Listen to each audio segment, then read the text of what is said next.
What's good, y'all, man? We're back again with another video, and today we are continuing our series of naming the top 10 guys in each position. Today we are with the small forwards. This one was kind of hard to detect who's a small forward or not, especially for the Thunder and the Celtics, because they have different starting lineups, especially with Chet out for most of the year, and then for the Boston Celtics, they just switch whatever matchup. So sometimes JB is the small forward, and sometimes Jason Tatum's the small forward. So I just went with my opinion, like JB to me is a small forward. J-Dub to me is a small forward, not a power forward. So that's how I did it. This position, I actually love this position. I think it's pretty deeper than I thought. But before we get to this video, make sure you like, subscribe, share with your friends. Like I said, we're going to do every single position. And then at the end of the series, we're going to do top 50 players in the NBA. And that's going to be a long video because there's a lot of good players. But let's get straight into this video. At number 10, we have Jaden McDaniels. Listen, as a person that's been watching Jaden McDaniels since high school in Washington, to me, this is his best year. I was very excited to watch him this year because I felt like he was kind of unleashed as an offensive player. He went through that stretch. I believe it was after All-Star game where he was damn near averaging about 20 points per game, and that was before Julius Randle came back. And he was just very good this year. Like, I think his defense got better. It's more towards what it was in 2023, 2024. And I think his offense was very good. I think he shot the ball very well. I think he played very well in the playoffs. It was a big key contributor to them in the playoffs. And I'm very excited for his future. And hopefully they keep letting him get in the ball and trying to score a lot more, because that's what he came out of high school as, a bucket. So hopefully they let him do that a lot more and take the burden off of Anthony Edwards and Julius Randle. And then I think they can be very good this year. I think the Timberwolves are a top 3 team in the West. I think they were damn near a top 5 team in the league. I think they're very underrated because they didn't really make a move this summer, but I don't think they needed to make one. I think they're going to do exactly what they did in the 2023-2024 season, I believe, or the season before that when they just got Rudy Gobert. It was kind of mid. I believe they were like the 8th seed that year, and then the season after that they were like a top 3 seed. They took off because you kind of seen them doing that this year. This when it was around like when Julius Randle came back, so like in March when they just started beating teams, and I believe they went on at some point like 25 for the rest of the season. Like, they were dominating, and then they won the first series in 5, and then they won the second series in 5, and then they got blown out in 5. But still, like, you've seen them getting the humps out, and you've seen them starting to play as a team together, and it looked like they fit together. Julius Randle, Rudy Gobert. I think they're going to do the same thing this year, and I'm expecting a big jump from Terry Shannon Jr. and J-Mac. So very excited for the Timberwolves, and that's what I have at number 10. At number 9, he's still on this list, even I believe 15 years later. DeMar DeRozan is still one of the best ISO scorers in the league, one of the best mid-range shooters in the league. I think he tried to impact the team more by shooting a lot more threes this year, and I think he's pretty okay at that. Defense is what it is. It's DeMar DeRozan. You really can't expect that much, but I still think DeMar DeRozan is that good.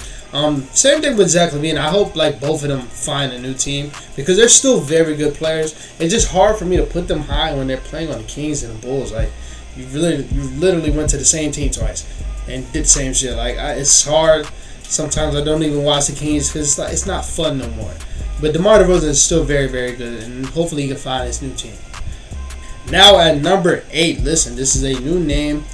Just hopped into these lists this year. Trey Murphy. Trey Murphy is my dog. I think Trey Murphy is very, very good.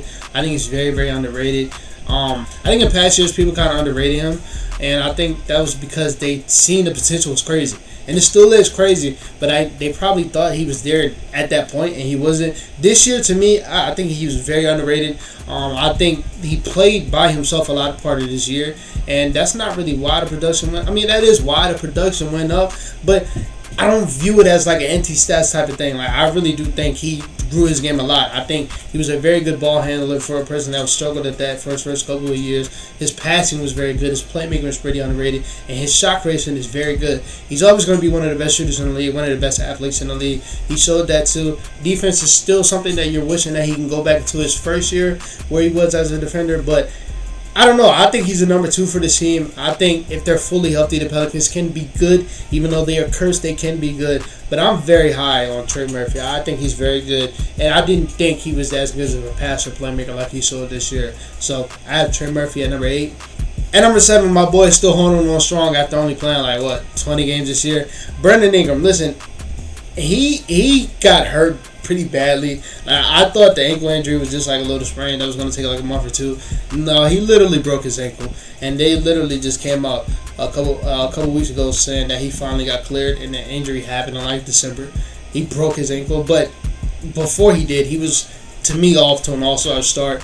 Still one of the best street-level scorers in the league, one of the best mid-range players in the league, and one of the best, I don't want to say if not the best because LeBron's still in the league, but literally one of the best, like, top-tier playmakers as a wing. I think he's one of the best passers as a wing.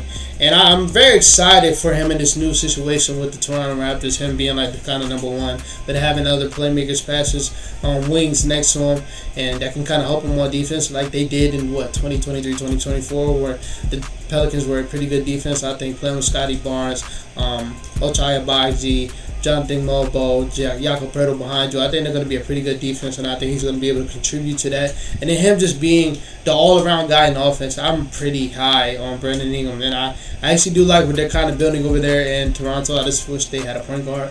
But yeah, B.I. is here now at number 7. I wanted him to put him at number 6, but if I'm not mistaken, he only played 20 games. That's pretty bad. But it's not on him. He broke his ankle. But other than that, that's why I have at number 7. At number 6, I have Jaylen Brown. Listen, I think Jaylen Brown was pretty bad this year. He's still a very, very good player. So this is not like nothing to shade him or anything. I just don't think he was as good as Jaylen Brown was this year. I think his shooting was pretty bad. I think his scoring in general was pretty bad. His playmaking and passing is always going to be pretty bad. Even though I will actually give him credit because I realized Joe Mazzulla, he likes to experiment a lot. And I think he put the ball in Derek White and Jaylen Brown's hand this year. So I do think Jaylen Brown's playmaking and passing got better, but still getting better for him is like you're still bad at it. So I'm still want to see it happen a little bit more and get a little bit better. But I was impressed with him handling those. I don't know the word right now, but I'm impressed with what he did. But I still think I think it was a lackluster year for him this year. I don't know if he made the All-Star, but if he did, that's crazy. His defense is still pretty good. It's Jaylen Brown. I don't think he'll ever be a bad defender. But, yeah, I'm not really high on Jaylen Brown. Never been, and this year didn't help it at all. So I have him at number 6.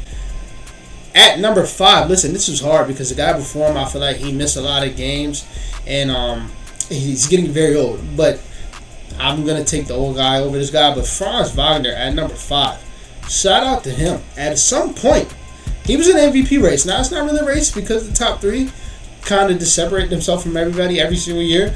But he was up there, though. Franz was carrying this team after Paolo got hurt, being a very good scorer, very good passer, very good playmaker.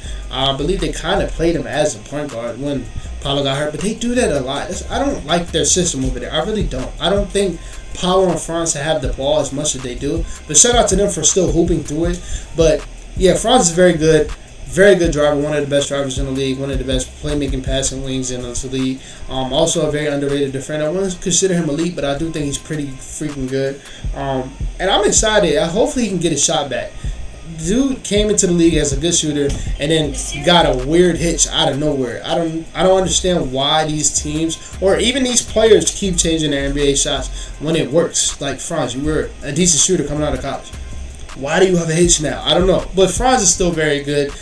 Very excited for this team in this upcoming season. Adding Desmond Bain, adding Tyus Jones, who's not like a point guard, but I think he can help. Yeah, I'm very excited for the team, and if it don't work out, I'm team fire Jamal Mosley. Like, quick. I don't think the offensive system is just because the pieces around him. Like, I think it can be better, even though they don't have the best offensive pieces. But we'll see. At number 4, we have Jimmy Butler. Now, it's kind of hard between him and Franz, but I just went with Jimmy. I do think he is by far the better defender. I do think when he wants to, he is by far the better scorer. I think he's shown that at times with the Warriors. He always shown it with the Heat, but he showed that at times with the Warriors. Sometimes in the playoffs, even with a fucked up butt. I don't know what he hurt, a tailbone butt, one of them. He even shown it. Dropping 30 at sometimes. I just wish there was more consistency to his overall game. Like, I do think at times the aggressiveness is like, bro, Steph's 37. Like, you got to give me more than 6 shots. I understand you want to make the right plays, but, like, I need him to be more aggressive upcoming next year, and I think he will be with them having a good summer together. Hopefully, he can be aggressive. But I'm still a big fan of Jimmy Butler. I do think he's kind of getting underrated. Like, I feel like some people might have him outside of the top 20, and that might be okay. But like outside of the top 25, I'm not really with that. But we'll see when I drop the top 50 video. So I have Jimmy Butler at number 4. At number 3, we got my boy J Dub. I gotta give me a J Dub shirt, man. You see, I got my Cavaliers represented on my chest. At number 3, I have J Dub. Listen, J Dub silenced all the critics, and I mean all of them, and I ran victory laps on all of them too, because for folks to do this, what they did over a third-year player, criticizing him for having an up and down first playoffs, and then the next year criticizing him for being up and down as a scorer, when he's literally one of the best defenders in the world, top 10 defenders in the world, and he was an all-star, all-NBA champion, damn near finals MVP. Like, he silenced all the critics, showed up in every single big game. This is something I'm going to say for Chet too.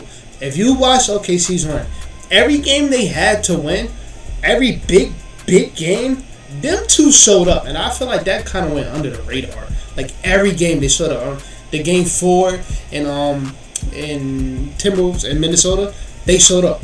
J-Dub was dominant, 34. Chet had 22 and 10. Game 4 against the Pacers in the finals, they showed up. Like, in every single big game, they showed up. In game 5, they both showed up against the Nuggets. In 7, they both showed up. Like, every single big game that they had to show up, they showed up. J-Dub, I do think he has to get better as a playmaker, and I think that's one thing that stopped him from being high. I do think he's a very underrated passer, though. And I think he can play make. I think at times he might look like a better playmaker than Shea. But when Shea wants to play make, as we've seen in the finals, he can play make. But he just has crazy tunnel vision. But I think J-Dub can play make. I think him and the bigs have a very good two-man game, especially Ironheart. But at times his handle gets a little funky, and that might have been a broken wrist that he had, or the teared ligament in his wrist that he had. But it kind of helps him out. It kind of hurts him. He does get caught in traffic a little bit too much, but I don't know. J-Dub is amazing. Very good mid-range scorer. Very good off-ball threat. Very, very good defender. Like I said, top 10 in the league. I think it's very hard to name 10 better defenders. So, yeah, I have J-Dub at my number 3. Shout out to my boy. At number 2, listen, if he doesn't give me a healthy season, or fuck that, if he doesn't give me a good finals, a good playoffs, like, I'm Kawhi number 2. I just think he's a better basketball player than J-Dub. I think he's still an okay. I think he's a decent defender. I think he's one of the best scorers in the league still. One of the best mid-range shooters in the league still. But, like, I think he was pretty mid in the playoffs. And, like, to me that's bad because James Harden, Zubac carried the whole season, let you come back, with like 2 months left, let you play 30-something games. You were trash to start, very good to end. And then you go into the playoffs and you damn near getting outplayed by Aaron Gordon. Like, I think he was okay. I think it was okay this playoffs. But like for Kawhi standards, one of the best of all time. I didn't like it at all. But I have him at number 2. I just think he's a better basketball player between him and J-Dub. And at number 1, we have LeBron. Listen, I don't know who's the 3 between him and Rui, but in my eyes, LeBron is just not a 4, so I'm not going to put him in the fucking 4s. So LeBron's still LeBron. At one point, Dan had an argument for first team All-NBA. At times, was pretty good on defense this year. Still one of the best scorers in the league. Very good shooter for his age and for LeBron. Very good shooter.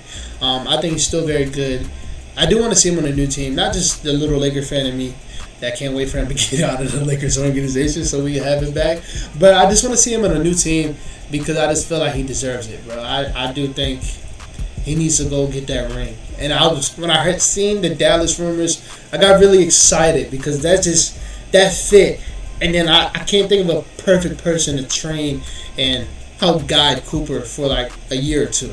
So I hope they can work that out to where that happens because that's just, to me, that's perfect for all parties. So other than that, man, that's it for the small forwards list. Like I said, this position was fun. I like this position. Last video, I'm naming Dyson Daniels, Derek White, Andrew Nemhard. Nice players, but I didn't like that. But this was fun. I feel like we got a decent argument. Let me know what you think down in the comments. Like I said, I'm about to go record this Power 4 video. So if you see me with the same shirt, Do not say shit. Okay? Peace out.